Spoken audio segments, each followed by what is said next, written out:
She sent me to grab a frozen pizza. I turned back, and the cart was gone. My parents, gone.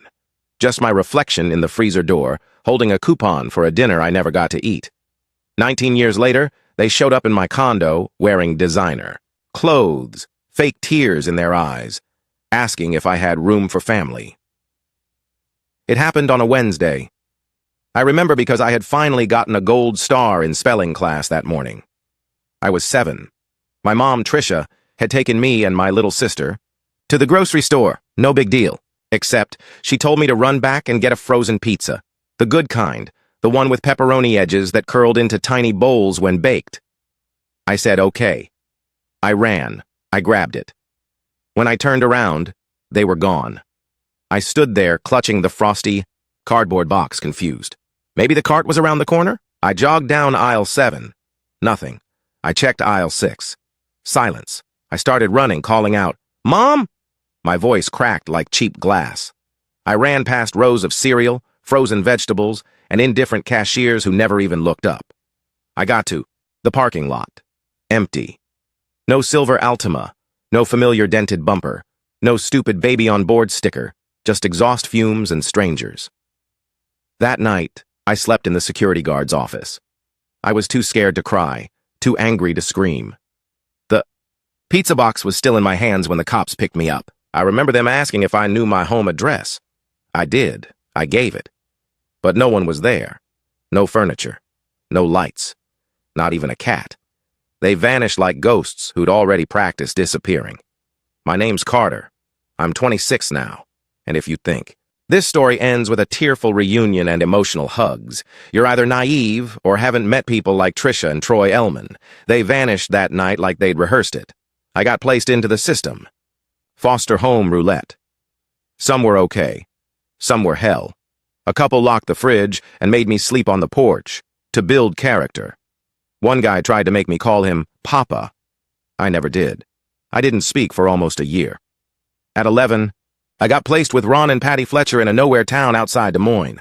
They were the real deal. No biological kids. Too many books. Patty made weird casseroles and knitted me the ugliest green sweater I've ever owned. Ron liked radio baseball and said "attaboy" every time I passed a test. I didn't trust them for the first 6 months. Then I caught the flu. Bad one. I puked all night, shivering, sweating, hallucinating a snowman in my closet. I was sure they'd toss me back into the system for making a mess. But Patty sat by my bed, spoon-feeding me mashed bananas and wiping my forehead with an old towel. She hummed Sweet Caroline and didn't leave once. That's when I realized she wasn't going anywhere. They adopted me at 12. New name, Carter Fletcher. New life.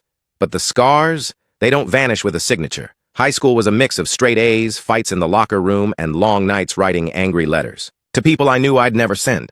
I worked at a car wash, saved like mad, got into college, business degree, full ride.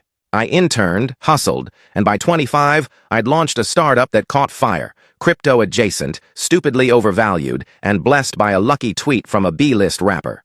Boom, Carter Fletcher was a millionaire. I bought a condo in Chicago, 38th floor.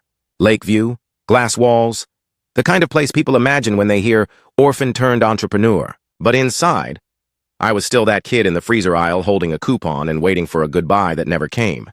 And then, 3 weeks ago, they showed up. They showed up.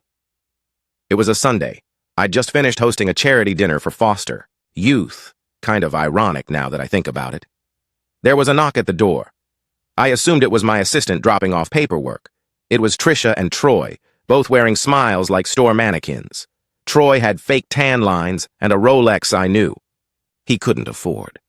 Tricia looked like Botox had replaced her actual face. Behind them was a girl, mid-teens, quiet, wearing a school hoodie with my alma mater's logo on it. "Hi, Carter," Tricia said sweetly, like she hadn't left me to rot at 7. "We're your family." I didn't speak. Troy clapped his, hands together. "Look at this place. You've done well. We always knew you'd be special." My fists clenched. My brain couldn't decide whether to laugh, scream, or throw them off the balcony, but I stayed calm. "Why are you here?" I asked. Tricia's smile faltered. "We wanted to reconnect. You're successful now. And there it was. The tell. Not, how have you been?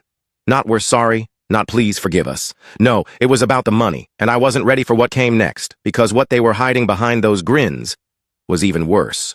Troy made himself comfortable on my couch like he'd paid for it.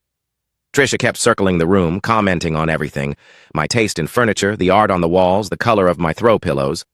Then she turned toward the teenager. "This is Kaylee," she said with a too-practiced smile. "She's your sister." I stared at the girl. She didn't speak. Her eyes stayed low, clutching the strap of her backpack like it was a parachute. My jaw tightened. "I don't have a sister." "Well," Trisha chirped, "you do now." Troy chuckled. "We figured it was time to reunite, as a family." I crossed my arms. "Cut the crap. Why are you really here?"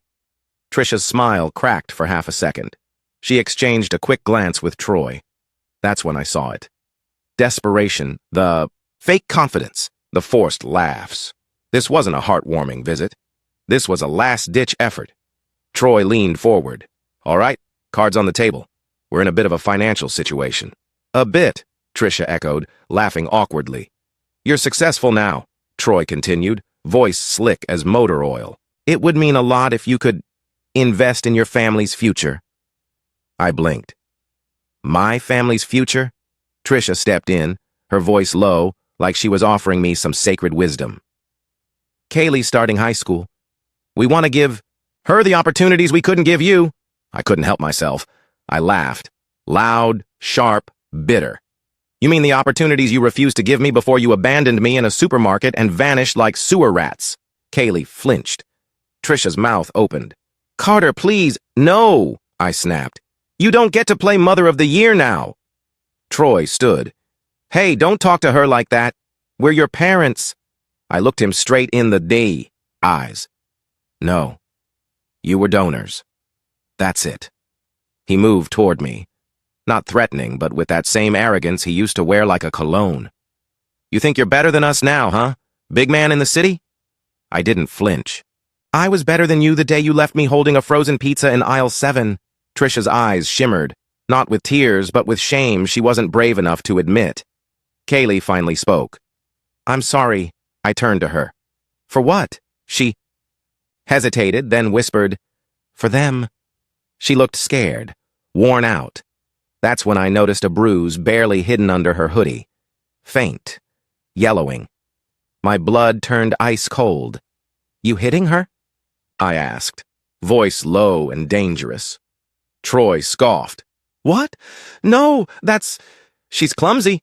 Kaylee didn't deny it, just looked down again. I walked to the door and opened it. "Get out, now!" Trisha gasped. "But Carter—" "Out," Troy muttered, something under his breath. Trisha pulled Kaylee by the arm. Kaylee yanked away. "I'm staying," Troy froze. "What did you just say?" Kaylee turned to me, eyes pleading. "Can I, please, just let me stay a few nights? I'll sleep on the floor." Trisha looked like she'd swallowed a lemon. "You are not staying here." Kaylee stepped behind me. "Try and stop me." Troy's fists clenched. "You little—" I stepped forward. "You touch her, I'll bury you in lawsuits, and I'll enjoy it." They left. Slamming the door, I double-locked it. For the first time in nearly 20 years, my heartbeat slowed with something other than rage. I turned to Kaylee. She didn't cry, just stood there shaking, like a glass on the edge of a shelf. I got her a blanket, a grilled cheese sandwich, and some ginger. Ale, she ate in silence. Then she curled up on the couch like a stray dog, too scared to believe the food was real. She didn't talk much that night, but the next morning, she dropped a bomb. She waited until I'd poured 2 mugs of coffee. Then she sat at the kitchen table and said, "I think they were planning to blackmail you." My hand froze mid-stir. "Blackmail me?" She nodded. "Troy kept saying you had skeletons in your closet, that you'd pay to keep things quiet. He showed me pictures."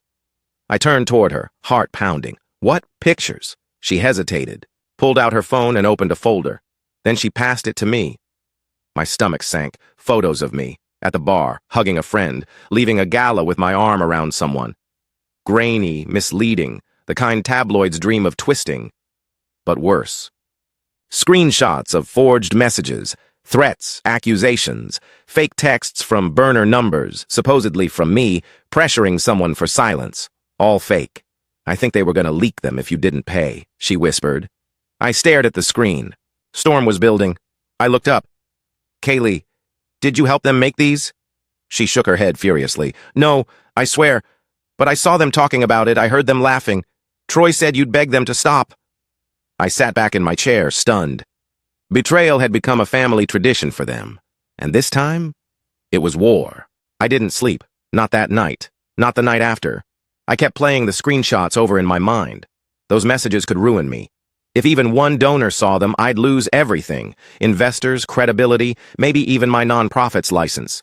But there was something else. A nagging detail that didn't sit right.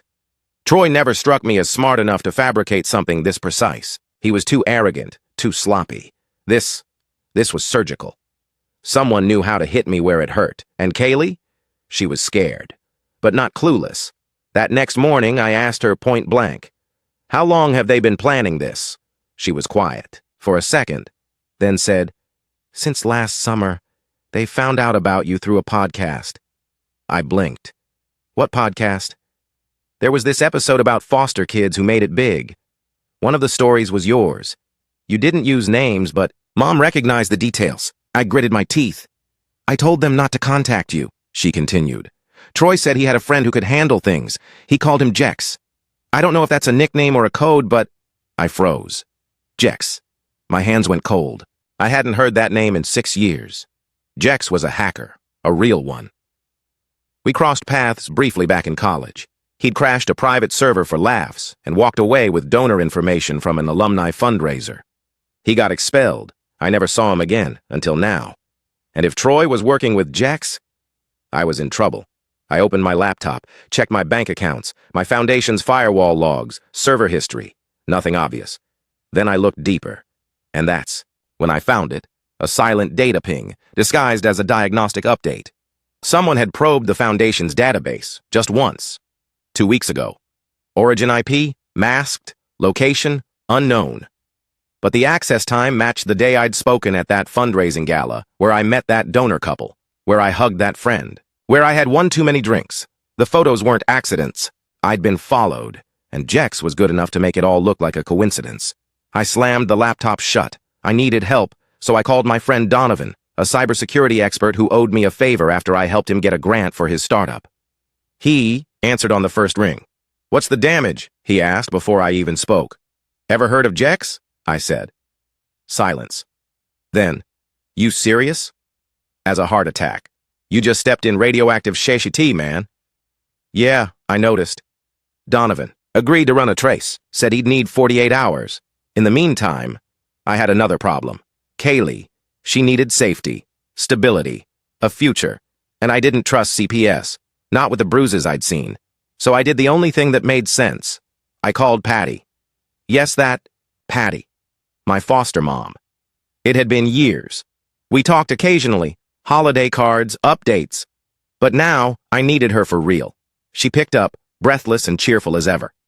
"Carter? Oh my God, what's going on?" "I've got a situation," I said. Within 2 hours, she was on a bus from Iowa. When she arrived, she hugged me so tight my ribs ached. Then she looked at Kaylee. "Oh, honey," she whispered. "You look like you need pancakes and a good cry." Kaylee cracked a smile. First one I'd seen. That night, Patty slept in the guest room. Kaylee took my bed.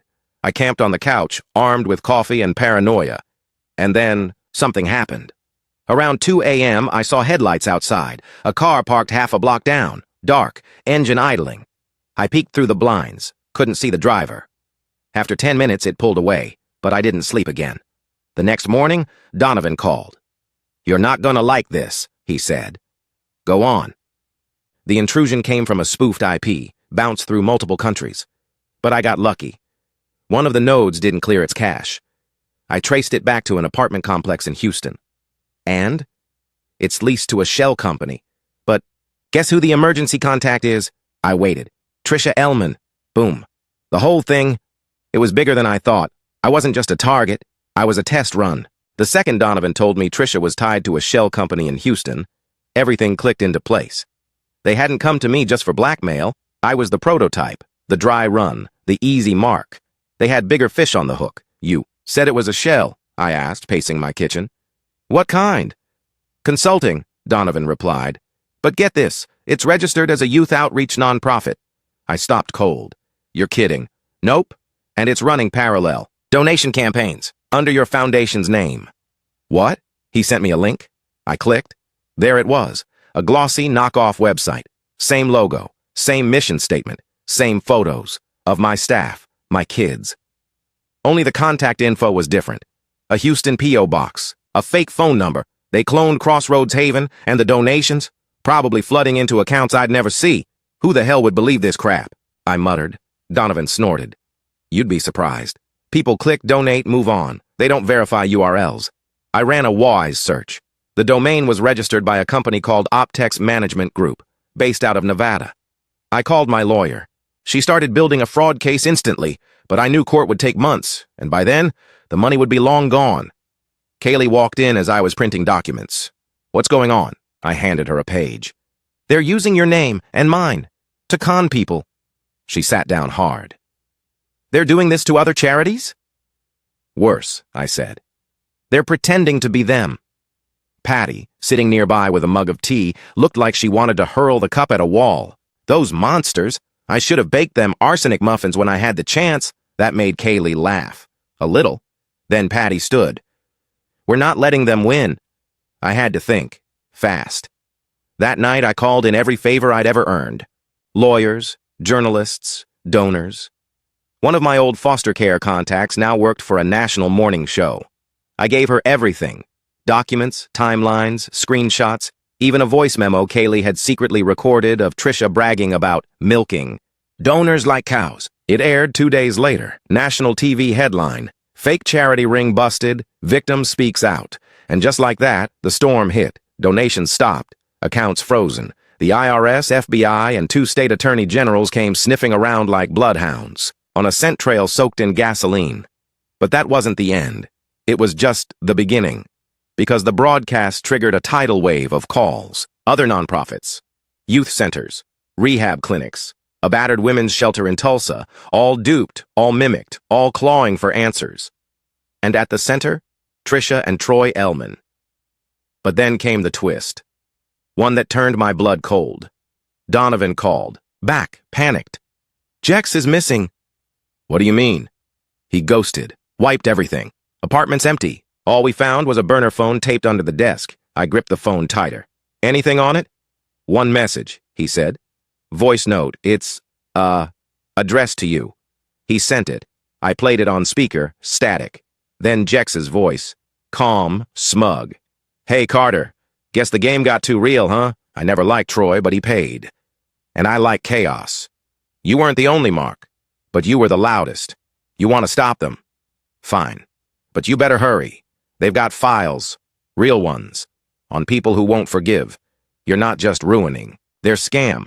You're torching a network. Watch your back. I sat down slowly. What does that mean? Kaylee whispered. It means we're dealing with something bigger than 2 deadbeat parents, I said. They were part of a ring. A scam. Pipeline. Patty muttered. Dear Lord. I exhaled. We needed backup. Not just lawyers, security, media coverage. The works. Because this wasn't about revenge anymore. It was about survival, and they weren't done. That night, someone tried to break into my building. Security caught a guy in the stairwell. No ID, nothing stolen, just lost, he claimed. But when they searched him, he had printed photos of me. And Kaylee, one was a shot from earlier that week, inside my condo, taken from outside the window. We weren't safe anymore, not even at home. By morning, I had 3 locks on every door and a Louisville slugger by my bed. Kaylee barely spoke. She sat curled up in a blanket, her knees pulled tight to her chest. Patty baked muffins she forgot to sweeten. No one noticed. I stared at the printed photo the security guard had confiscated. Me pouring coffee in my kitchen, Kaylee in the background laughing, taken through the window. This isn't just surveillance, I said. This is intimidation. Donovan was already working with a private security firm. They planted cameras, upgraded my firewall, and set up alerts on every financial account tied to Crossroads Haven. But paranoia doesn't need permission. It just moves in and rearranges your entire brain. 2 days later, I got an unmarked envelope. In my mailbox, no return address. Inside were two things: a USB stick labeled "End Game," a single-typed sentence on a sticky note. You have no idea who you've pissed off. I didn't plug in the USB. I'm not an idiot. I took it to Donovan. He scanned it in a sandboxed laptop. What we found shook us both. It was a dump of financial records, fraud, laundering, and names. Names of real people, judges, tech execs, political, donors. Even someone tied to a federal agency. All of them had donated, unknowingly, to fake foundations that were funneling money through the same network. The network Jex mentioned? It was real, and my parents were the clowns operating. The front door. That's why they came to me. I was successful, clean, high profile, but I was also expendable. If I took the fall for misappropriated donations, the real players could vanish in the smoke. I stared at the list. Cold sweat down my spine. "This is a kill list," Donovan muttered. I nodded. "It's insurance. Someone leaked this on purpose. Maybe Jex. Maybe not." And then, like an idiot, I made a decision I can't take back. I sent the list, anonymized, encrypted, to a journalist I trusted. I told her to sit on it. "Just in case something happens to me," I said. She agreed. 3 hours later, my condo was trashed. Not robbed, trashed. Furniture slashed, drawers emptied, my safe cracked open, laptop gone, security system disabled from the inside, no prints, no witnesses. And somehow, they bypassed every camera. But the message was clear. They knew I had the file, they knew I went public, they were hunting. Patty and Kaylee moved to a safe house arranged by the state. It wasn't ideal, but at least they had 24/7 protection. Kaylee hugged me before she left. "I'm sorry I brought them to you," she whispered. I looked her straight in the eyes. "You didn't bring them," I said. "They were always coming. You just gave me a reason to fight back." When she left, I broke down. For the first time in years. Not because I was scared. I'd been scared before. No, because I knew this wasn't going to end clean. Or quiet. And sure enough. 2 nights later, Trisha called me. Blocked number. I almost didn't answer, but I did. Her voice was hoarse. "Carter, we didn't mean for it to go this far." I said nothing. "They're watching us too," she whispered. "They don't trust us anymore. Troy, he's not okay." I stayed, silent. "I think they're going to disappear us," she said, voice trembling. "You don't understand what we stepped into. It's not just grifting anymore. It's—" The line went dead. No click, no static, just cut. That was 3 hours ago. Since then, nothing. No sign of them, no posts, no digital footprint, vanished. And now, a van's been parked outside my building for 30 minutes. Engine off, no movement. Tinted windows. I'm sitting at my kitchen table with a burner phone, a flash drive around my neck, and a baseball bat in reach. If this is a war, I'm ready. The van was still outside at sunrise. I didn't sleep. I just sat at the window, bat in my lap, waiting, watching. If someone was going to come through that door, I wanted to meet them with more than a flashlight and hope. Then, at 6:12 a.m., the van pulled away. No rush. No screeching tires. Just a slow, confident roll down the block. That's when I knew it was over. Not because I was safe, but because whoever was behind this had moved on. I wasn't the target anymore. I was the message. I called Donovan. He picked up groggy and immediately asked, "You okay?" "They backed off," I said, "which means someone else just got sacrificed." He sighed. "Yeah, about that." He sent me a news article, FBI raid, Houston property in non-profit fraud sting warrants. Issued for Trisha and Troy Ellman, suspects, missing, gone, vanished. No trace, just a warrant and a half-hearted, "if you see them, contact us" bulletin. Stared at their photos in the article, Trisha's fake smile, Troy's arrogant chin tilt. Even in mugshots, they looked like con artists, but they weren't the story anymore. Not really. The real story broke 2 days later. A leak, anonymous, dropped. To multiple news outlets. Financial ties. Offshore accounts. Donors laundering political money through fake nonprofits. And in the center, Jex. He hadn't vanished. He flipped. He leaked everything. Documents, videos, internal emails. He even posted a manifesto on a dark web forum titled, "I only wanted to break things." Turns out Jex didn't care about money. He wanted to see the world burn. But the second the real criminals turned on him, he did what cowards always do. He snitched to save himself. And in doing so, he saved me. The feds showed up at Crossroads Haven a week later, not to arrest me, but to thank me. The real authorities. Not the local clowns who'd nearly believed the forged texts. The agent who spoke with me, a wiry guy named Monroe, said, "You were the canary in the coal mine. They needed someone like you, credible, respected, to mimic. You lit them up, without even knowing it." I didn't feel heroic. I felt numb, until I visited Kaylee. She was at her new school, wearing a backpack 2 sizes too big, and a smile I didn't trust yet. She ran to hug me the second she saw me. Patty was standing nearby, hands on her hips, watching like a hawk. "She's eating again," she said, "making friends, sleeping through the night." Kaylee beamed. "They gave me a full scholarship." My chest tightened. "Where to?" She grinned. "Crossroads Academy, the new one you opened." I blinked. "How did?" Patty smirked. "You really think we weren't going to name it after your foundation? Crossroads Academy, a school, not just a shelter, not just survival, a future, real, tangible, clean." I left them with a full heart and more questions than I'd ever admit. I still don't know where Trisha and Troy ended up. Mexico, maybe. Or a ditch, if the wrong people caught up with them. But here's what I do know. I wasn't abandoned to suffer. I was abandoned to build. And I did. I built safety. Built something stronger than blood and louder than betrayal. I built a life. The next time I saw my name in the news, it was for being nominated for an award in youth advocacy. They asked if I wanted to make a speech. I declined. Instead, I sent in a video. Simple. Quiet. Filmed at the kitchen table where it all started. I said, "My parents left me in a grocery store when I was 7. I never saw them again, until they tried to destroy what I built, but they didn't.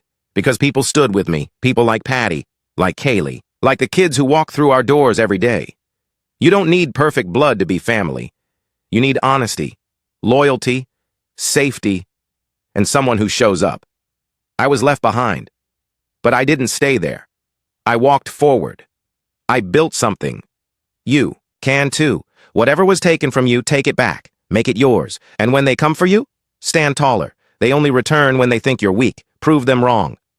That video went viral. The story became a Netflix docu-series. Freezer. Isle. The Carter Fletcher story. I didn't care about the views, I cared about the emails. Hundreds of them. From kids, grown-ups, strangers who said, "I thought I was alone." You're not. You never were. You just hadn't seen your road yet. Now you have. Choose it. And here it is. The finale of today's story. Did everything turn out as you imagined? Or did it end unexpectedly? I'd love to hear what you think. Leave your thoughts in the comments below, and let's dive into the discussion together. If this story kept you in suspense, don't forget to give it a thumbs up. And if you haven't signed up yet, what are you waiting for? This is your chance to join an incredible community where exciting new stories unfold every day. Click the subscribe button and turn on notifications to stay up to date. Thanks for your attention and see you on your new adventures.